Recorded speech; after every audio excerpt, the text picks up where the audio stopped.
Baik, untuk materi yang pertama yaitu komponen hardware. Komponen perangkat keras atau hardware itu merupakan komponen-komponen komputer yang secara langsung dapat ditangkap oleh indera peraba seperti yang pertama mainboard atau motherboard. Motherboard adalah bagian komputer yang paling utama karena berisi sistem BIOS atau Basic Input Output System, pengatur koneksi input-output atau chipset, soket prosesor, soket memori atau RAM, soket kartu grafis atau FGA card, dan soket kartu tambahan atau additional card seperti PCI dan ISA. Yang kedua, prosesor atau CPU. Prosesor adalah otak sentral dari sebuah komputer. Prosesor adalah yang mengerjakan semua perintah yang sudah terprogram dan disimpan dalam hard disk. Dalam prosesor dikenal dengan istilah frekuensi clock, yaitu kecepatan sebuah prosesor untuk mengerjakan perintah program dalam 1 detik. Yang ketiga, hard disk atau HDD. Hard disk adalah media penyimpanan data permanen, jadi data tidak akan hilang meskipun listrik sudah dimatikan. Hard disk berisi sebuah cakram magnetik yang mampu menyimpan data. Ukuran hard disk dinyatakan dalam byte atau bit, contohnya 160 GB atau 160 miliar byte. Hard disk ditemukan pertama kali oleh Reynold John di tahun 1956. Hard disk pertama berukuran 4,4 MB. Sekarang dikenal dengan dua macam hard disk, yaitu ATA dan SATA.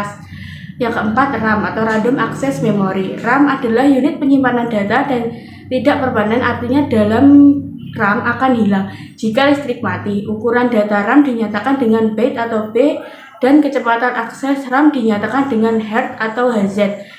Jadi dalam RAM tidak cuma data saja, namun ada parameter lain yaitu kecepatan RAM. Kecepatan RAM harus sesuai dengan spesifikasi soket RAM pada motherboard. Yang kelima, Optical drive atau CD atau DVD. Optical drive adalah alat pembaca untuk media penyimpan data berupa disk atau DVD, berupa kepingan cakram optik yang berisi data. Ada dua jenis DVD atau CD. Yang pertama DVD atau CD-ROM, yaitu hanya bisa membaca isi dari DVD atau CD. Yang kedua DVD atau CD-RAM atau Random Access Memory, yaitu bisa membaca RAM menulis. DVD atau CD-RAM lebih dikenal dengan istilah DVD-RW atau CD-RW. RW itu adalah read-write. Yang ketiga, contoh merek DVD atau CD-RAM itu adalah LG, Samsung, Sony, Pioneer, dan lain-lain. Yang ketujuh, sound card. Sound card adalah bagian yang mendekodekan data digital menjadi sinyal suara. Dengan penemuan sound card, maka perkembangan dunia multimedia pada komputer menjadi semakin luas. Yang ke-8 ada keyboard. Keyboard adalah sebuah papan ketik yang berisi sebuah model huruf, angka, karakter, dan tanda baca yang menjadi sarana bagi pengguna komputer dalam memasukkan data ke komputer. Yang ke-9 ada mouse atau pointing device. Mouse adalah sebuah alat pointer untuk mengakses melalui layar monitor. Dengan mouse, penggunaan komputer menjadi lebih interaktif dan menggambar melalui komputer menjadi semakin mudah. Yang ke-10 ada monitor. Monitor adalah media tampilan gambar, hasil output dari FGA cards. Dahulu monitor komputer itu dimulai dengan monitor tabung hitam putih, monitor warna CGA, FGA, dan SPGA. Kini monitor yang sedang populer adalah monitor LCD, dan LCD itu mempunyai beberapa kelebihan, antara lain tipis, hemat biaya, dan tingkatnya yang rendah. Yang terakhir yaitu printer. Printer adalah alat untuk mencetak hasil kerja dari komputer ke dalam media kertas. Printer ada yang menggunakan sistem DOT, metrik, tinta, dan laserjet. Baik, di sini saya akan membahas materi terkait software atau perangkat lunak. Komponen perangkat lunak merupakan program-program yang nantinya akan terinstal atau terpasang pada komputer, sehingga mampu melaksanakan aktivitas. Sistem operasi sering ditujukan kepada semua software yang masuk dalam satu paket dengan sistem komputer sebelum aplikasi-aplikasi software terinstal. Secara umum, Sistem operasi adalah software pada lapisan pertama yang ditempatkan pada memori komputer pada saat komputer dinyalakan. Contoh software dalam komputer sangat beragam. Seperti Microsoft, diantaranya ada Microsoft Office yang digunakan untuk mempermudah aktivitas dalam perkantoran, ada Microsoft Word yang digunakan untuk pembuatan dan pengeditan dokumen, Microsoft Excel yang digunakan dalam penginputan data-data seperti angka-angka, PowerPoint yang digunakan dalam hal pengeditan presentasi, dan Photoshop yang digunakan untuk pengeditan foto-foto, dan masih banyak lagi contoh software yang lainnya. Ada dua jenis dasar perangkat lunak, yaitu yang pertama sistem. Diperlukan untuk menggunakan komputer itu sendiri, merupakan software yang pertama kali akan dibaca oleh komputer pada saat booting sebagai dasar pengoperasian komputer. Program sistem dapat dibagi dalam 3 klasifikasi, yaitu yang pertama sistem operasi, program utility, dan program khusus sistem operasi mengolah proses komputer berfungsi sebagai interface yang menghubungkan pemakai perangkat lunak aplikasi dan perangkat keras, contoh DOS, Windows, Unix, dan Linux. Ada 5 fungsi dasar yang dilaksanakan suatu sistem operasi. Yang pertama yaitu menjalankan tugas, yang kedua mengelola sumber daya perangkat keras dan perangkat lunak, yang ketiga menjaga keamanan sistem, dan yang keempat memungkinkan pembagian sumber daya untuk beberapa pemakai, dan yang terakhir menangani interrupt atau suatu teknik yang digunakan oleh sistem operasi untuk menunda sementara pemrosesan satu program supaya program lain dapat dilaksanakan. Ada 2 jenis dasar perangkat lunak, yaitu yang pertama sistem. Diperlukan untuk menggunakan komputer itu sendiri, merupakan software yang pertama kali akan dibaca oleh komputer pada saat booting sebagai dasar pengoperasian komputer. Program sistem dapat dibagi dalam 3 klasifikasi, yaitu yang pertama sistem operasi, program utility, dan program khusus sistem operasi mengolah proses komputer berfungsi sebagai interface yang menghubungkan pemakai perangkat lunak aplikasi dan perangkat keras, contoh DOS, Windows, Unix, dan Linux. Ada 5 fungsi dasar yang dilaksanakan suatu sistem operasi.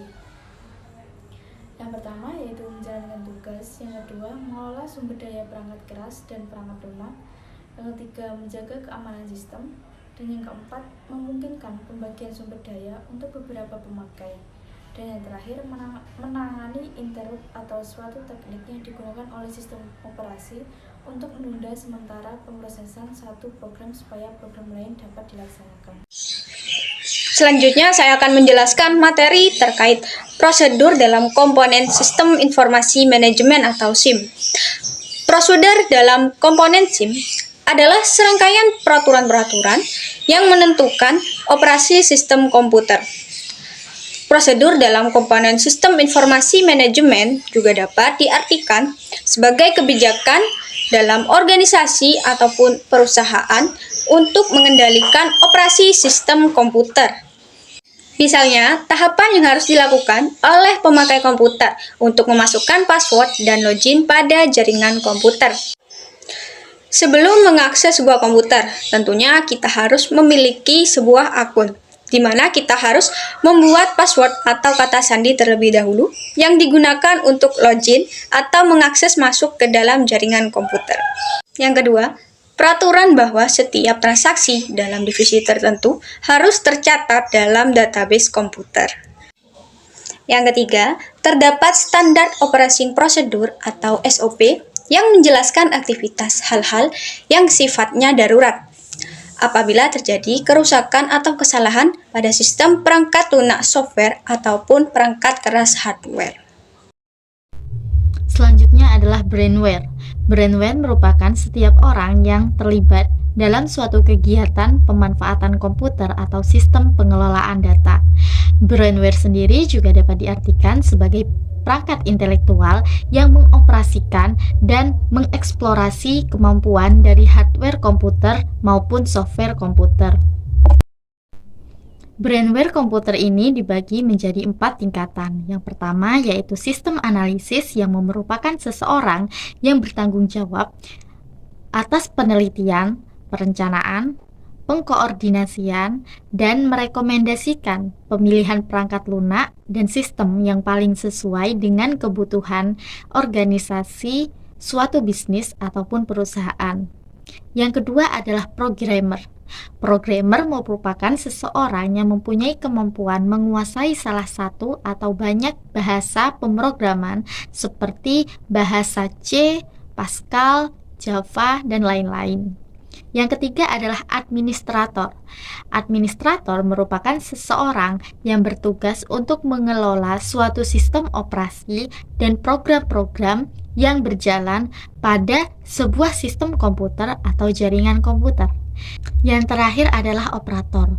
Operator itu pengguna biasa yang hanya memanfaatkan sistem komputer yang sudah ada atau istilahnya hanya menggunakan aplikasi-aplikasi tertentu yang ada pada komputer tersebut. Selanjutnya, komponen brainware pada umumnya dibagi dalam bagian yang dapat menunjang adanya internal check yang memadai. Komponen brainware ini antara lain yaitu operator, teknisi, trainer, konsultan, project manager, programmer, graphic design, spesialis jaringan, database administrator, dan juga sistem analis. Make it mine. 떨리는 지금도 you're on my mind all the time. I wanna tell you but I'm super shy.